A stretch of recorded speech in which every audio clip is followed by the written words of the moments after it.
መኪና ገዝቶ ሊያባብላት ቤት ድረስ ሄዳ አይደለ? ከዛ በኋላ ወርቅ ገዛላት።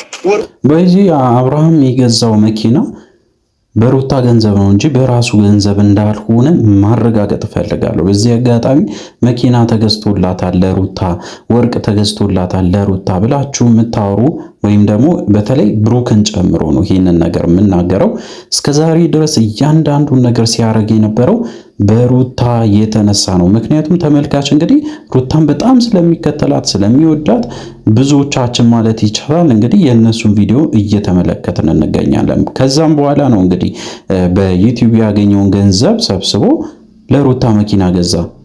ያ እንግዲህ ያው የሩታም ጭምር ስለሆነ ምንም የራሱ ንብረት እንደሆነ ወይም ደግሞ የራሱ በተለይ ገንዘብ እንደሆነ አክታ አድርጎ የሚያወራው ነገር በተለይ ብሩክ እጅግ በጣም የሚያስጠላ ነው።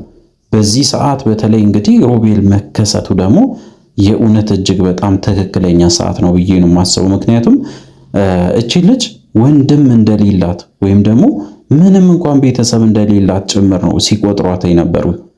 ስለዚህ ሩታ ሰው እንዳላት ማወቅ አለባቸው ብዬ ነው የማስበው። የተገዛው ከኤርሜላ ነው አለችው፣ አባረረችው፣ ቤት አትምጣ አለችው። ምን አይነት ቀልድ ነው የምትቀልደው? ከዚህ በላይ ለምን ይገፋል? የፈለገ ቢገፋስ?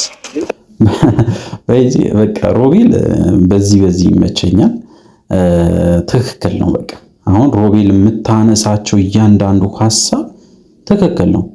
ምክንያቱም ይሄ ልጅ ቀብጦ ነው፣ ጠግቦ ነው፣ ከልክ በላይ ጠግቦ ነው። አብርሃም ከልክ በላይ ነው የጠገበ። ያጠገባቸው ደግሞ በተለይ አብርሃምን እንዲጠግብ ያደረገው ተመልካች ነው፣ ሌላ ሰው እንዳትሉ፣ ተመልካቹ ራሱ ነው። በጣም ሲበዛ ያሽቃብጣሉ። አብዛኛው ሰው አይቻለው ለአብርሃም ሲባል በቃ የማይደረግ ነገር የለም። ሲታመም እንኳን አብርሃም ታመመ በቃ ምን ሊሆን ነው ወይም ደግሞ የሆነ በቃ እንደ ሞተ አይነት ነገር ነው የሚወራውላ ማለት ነው። ቤተሰቡ ጋርም እንደዛው። ስለዚህ ይሄ ልጅ ከልክ በላይ ቀብጧል፣ ከልክ በላይ ጠግቧል። ስለዚህ ሮቤል በዚህ ሰዓት የሚገባቸውን ቅጣት ብሰጣቸው እጅግ በጣም ደስ ይለናል። ምክንያቱም እነሱ ሰው እንደሌላት ሩታ በጭራሽ ሰው እንደሌላት እንግዲህ ዘመድም ጓደኛም ወንድምም ጭምር እንደሌላት አድርጎ ነው ሲቆጥሯት የነበረው። ምንም እንደማታውቅና ምንም እንደማታመጣ። ይሄ ነገር ትክክል አይደለም። የራሴ ሐሳብ ነው። ዳራ አንዴ ብዙ ጊዜ አይደል እንዴ ትቀልዳላችሁ እንዴ? ያን ሁሉ ጊዜ እንደዛ ከኛ ጋር መጣችሁ ስታሉ የነበረው ለዚህች ነው። አንድ ነገር ብቻ ልጠይቅ። አብርሃም እንደለመናት እናውቃለን። ማወቅ ያለባችሁ ነገር ሩታን እንደለመናት እናውቃለን። እሱ አይደለም። ለምንድን ነው በዚህ ደረጃ መቀየር የፈለገ? ለምንድን ነው የእሷን ህይወት የሚያመሰቃቅለው? ለምንድን ነው ፍቺውን ሳይፈጽም ወደ ሌላ ነገር ውስጥ የሚገባ? እሷም እኮ ነገ ሌላ ሰው ልታገባ ትችላለች። ማንኛውም ሰው አሁን በዚህ ሰዓት ሩታ በጣም መልካም ሴት ስለሆነች ጸባያ ጥሩ ስለሆነ እንደዚህ አይነት ወንድ እንግዲህ እንደዚህ አይነት ሴት በጭራሽ አትገኝም። ስለዚህ ወንዶች የሚፈልጓት አይነት ሴት ስለሆነች በእርግጠኝነት ልታገባ ትችላለች። በጣም ብዙ ሰው ደግሞ ሶሻል ሚዲያ ላይ እየመጣ ነው ሩታን ወደናል ወይም አፍቅሬያለሁ ብሎ የሚመጣ በጣም ብዙ ወንድ አለ። ስለዚህ አትጎዳም በዚህም እንዳውም አብርሃም ሊጎዳ ይችላል። የእውነቴን ነው የምላችሁ የአብርሃም ጉዳት እጅግ በጣም ከባድ ሊሆን ይችላል። ምክንያቱም እሱ የሚያጣ በጣም ብዙ ነገሮች አሉ ከልጁም ጀምሮ ማለት ነው። በተለይ እያደረገ ያለው ነገር እያንዳንዱ ነገር ህገወጥም ስለሆነ በተለይ ትዳር ላይ እንደመሄድ ስለሆነ ሊያስጠይቀውም ስለሚችል ነገር ሊጎዳ ይችላል ብዬ ነው የማስበው። ቃል በቃል ልትመልስልኝ ነው ፈልገው። አብርሃም እና ሩታ እንዲፋቱ ትፈልጋለህ?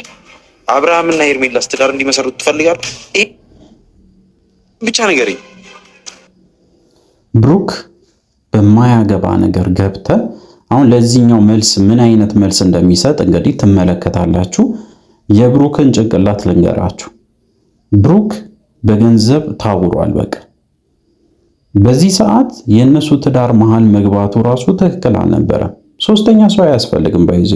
ለዛ ነው ሮቤል ከዚህ በፊት ተናግሮ የወጣ በአብርሃምና በሩታ ጉዳይ ላይ ልገባ አልፈልግም፣ የራሳቸውን ጉዳይ የራሳቸው ይፍቱት፣ ግን ሩታን ሊጎዳ ከመጣ እኔ እመጣለሁ ብሎ ተናግሮ ነበረ። ስለዚህ አሁን ሩታ እየተጎዳች እንደሆነ ስለተሰማው መጣ። ግን ለብሩክ የተጠየቀው መልስ ምን አይነት መልስ እንደሚመልስ ታያላችሁ። እጅግ በጣም ስርዓት የጎደለው ምን አይነት አስተዳደግ እንደሆነ አላውቅም። አቤልም ተመሳሳይ ደግሞ መመሳሰላቸው ነው የሚገርመው። በዚህ ደረጃ አንድ ሰው ተመሳሳይ ሆኖ ወይም ደግሞ ሁለት ሰው ተመሳሳይ ሆኖ ስታየው እንግዲህ በጣም አዲስ ነገር ነው የሚሆንባቸው ብዬ ነው የማስበው። በተለይ የብሩክ ሐሳብ አብርሃም የሚገባውን ደስታ ማየት አለበት። ተጎድቷል። በተደጋጋሚ ደግሞ የሚናገረው ነገር አብርሃም በጣም ተጎድቷል። የተጎዳውን በሩታ ነው። ሩታ እንደዚህ ያደርገዋለች። ሩታ እኮ ከሌላ ወንድ ጋራ እንደፈለገች እየሆነች አይደለም። በዚህ ሰዓት አይታችኋል ከሆነ ሩታ ልጇን እያሳደገች ትገኛለች። ማን ነው አሁን ላይ እንደፈለገ እየተንዘላዘለ የሚገኘው? ሁላችን የምናውቀው ሰው አብርሃም ነው። ምንድነው የአብርሃም ጉዳት ነው በደንብ አድርጎ የሚናገረው እንጂ ሩታ በጭራሽ እንዳልተጎዳች አይነት ነገር ነው አክት የሚያደርገው። ያውም በሰው ትዳር በማያገባው የሰው ትዳር ውስጥ ገብቶ የራሱን ህይወት ሳያስተካከል የሰውን ህይወት ቁጭ ብሎ እንግዲህ እንደሚያገባው እንደሚመለከተው። ለአብርሃም እኮ ዘመዱም እንኳን አይደለም ወንድሙም አይደለም። ምንም አይነት ዝምድና የላቸውም ከሩታ ጋር ከአብርሃም ጋር። በማያገባው ነገር ገብቶ ብሩክን ተመልከቱ። የሚናገረው ነገር እጅግ በጣም የሚያስጠላ ነው። ይህም ብቻ ነገር አዎ የምትሉ ከሆነ እኔ ራሴ ፍርድ ቤት እሄዳለሁ። ብሩክ እኔ ራሴ ማለት ነው። የኔንም የቤተሰቦቼንም ስም ማርከስ የለብኝም። እንግዲህ ምንድነው ሮቤል መመለስ ጥሩ ነው። እኔ ለሮቤል ማስተላለፈው ትልቅ መልእክት አለ። ምክንያቱም አብዛኞቻችን ሮቤል የምናውቀው የሩታና የአብርሃምን ትዳር ሲበትን ነው። ከዚህ በፊት በተለይ ይህንን ቪዲዮ ተመልክታችሁ የማታውቁ ሰዎች ሮቤል ማን ነው ብላችሁ የምታስቡ ሰዎች ካላችሁ እኔ ልንገራችሁ። ከዚህ በፊት የዛሬ 5 ወር ወይም ደግሞ 4 ወር በፊት እንግዲህ ሮቤል የሚያደርጋቸው ነገሮች እጅግ በጣም የሚያስጠላ ነበረ። ምክንያቱም አብርሃምና ሩታን ለማለያየት በጣም ከፍተኛ ጥረት ሲያደርግ ነበረ። በዛን ሰዓት እኛ አላወቅንም እንጂ የአብርሃምን ሴሰኝነት የአብርሃምን መጥፎ ሰው መሆን ከኛ በፊት የተረዳ ሰው ቢኖር ሮቤል ነው።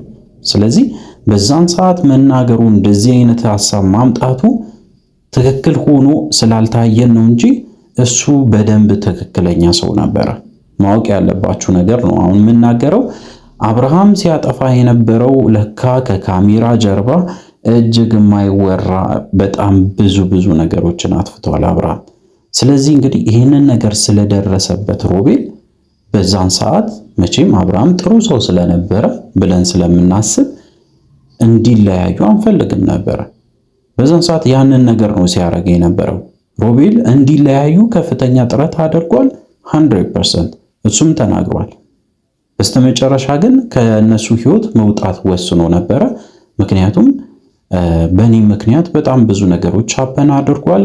ካሁን በኋላ ግን አብርሃምና ሩታ የራሳቸውን ትዳር ሌላ ሶስተኛ ሰው ሳይገባ ራሳቸው መፍታት አለባቸው ብሎ ስላሰበ ከነሱ ህይወት ወጥቶ ነበረ።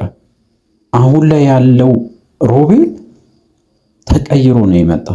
የአብርሃምና የሩታን አንድ ላይ መሆን ይፈልጋል። ስለዚህ አብርሃምና ሩታ አንድ ላይ ከሆኑ እሱ ለኔ በጣም ትልቅ ስኬት ነው ብሎ ሲናገር ነበረ። ስለዚህ እንግዲህ እነሱን ለማለያየት የሚሞክሩ ሰዎችን መጠየቅ ፈለገ። ያው እንግዲህ አሁን ላይ የሱ ጥያቄ ምንድነው? ለምንድነው ከነሱ መሃል ማትወጡ ነው? ስለዚህ ለነሱ የሚገባቸውን ጊዜ ስጡ ነው። እሱ ብቻ አይደለም፣ አሁን ላይ የምታደርጉትን ነገር አቁሙ ጭምር ነው፣ እንደ ማስጠንቀቂያም ጭምር ነው። እንግዲህ ብሩክን ቢያስፈራራውም ቢመታው ልትቀየሙት አይገባም ሮቤልን በእርግጠኝነት። ወንድ በደንብ አሳያለሁ። ለአንተም ለጓደኞችም አልመለስም። እሱን ደግሞ በደንብ አሳያለሁ። ሰማኝ። ሰላም እንዴት ናችሁ ቤተሰብ? በትክክል ሮቤል፣ እኔ ካሁን በኋላ 100% ነው የምደግፍህ 100%። እንዳውም ይህን ልጅ ከቻላችሁ ዩቲዩብ ቻናል ከከፈተ በደንብ ሰብስክራይብ አድርጉለት። ምክንያቱም እኛ ያላወቅነውን ነገር እኛ ያልተረዳነውን ነገር በጣም ብዙ ሚስጥሮችን ከዚህ በፊት እሱ ተረድቶ ከኛ ቀድሞ አብርሃምን ላይ እንግዲህ በጣም ብዙ ነገር ሲያደርግ ነበረ። አውቃለሁ፣ በደንብ ነው የማውቀው አብርሃም በጣም ሴሰኛ እንደሆንክ ከተለያዩ ሴቶች ጋር እንደምትሄድ እሱ ብቻ አይደለም ለቤተሰቡ በተለይ ለቤተሰቡ ለሩታም ቤተሰብ ክብር እንደሌለ ካውቃለሁ እጅግ በጣም ጋጥ ወጥ የሆንክ ሰው ነው ብሎ በድፍረት የተናገረ የመጀመሪያ ሰው ቢኖር ሮቤል ነበረ። ልክ እንደተናገረው ደግሞ ያንን ነገር ሲያደርግ አሳይቶን በስተመጨረሻ አብርሃም ምን አይነት ሰው እንደሆነ ተመልክተናል። ስለዚህ አሁን ላይም ማወቅ ያለባችሁ ነገር ሮቤል ይዞ የመጣውን ሐሳብ መደገፍ የተሻለ ነው። ምክንያቱም አብርሃም በጣም ሲበዛ ሌላ ታሪክ ውስጥ እየገባ ስለሆነ ማስቆም የሚቻለው በዚህ መንገድ ብቻ ነው። ካልፈለገ ትዳሩን እስከ መጨረሻው ድረስ ተፋቶ የራሱን ሕይወት መገንባት ይችላል። ግን በዚህ ሰዓት ሳይፋታ የሩታን ትዳር ወይም ደግሞ የሩታንም እንግዲህ በተለይ በፍርድ ቤት ሳይጸድቅ ሕይወቷን ማበላሸት የለበትም። የተለየ ኢሜጅ መስጠት የለበትም። በተለይ እሷም ነገ የተሻለ ሕይወት ስለምትኖር ከዛሬው ነገሮችን ቶሎ ቢያስተካክልላት የተሻለ ነው። አዲስ ቪዲዮ በነገ ዕለት ይለቀቃል ስለሆነ ጠብቁ። አዲስ ከሆናችሁ ሰብስክራይብ፣ አዲስ ካልሆናችሁ እንደተለመደው ቪዲዮአችን ላይ ካርጎ ሐሳብ አስተያየታችሁን ኮሜንት ስራ አስቀምጡልን። በሚቀጥለው ቪዲዮ እስከምንገናኝ ድረስ በያላችሁበት ጤናና ሰላም ይሁንላችሁ።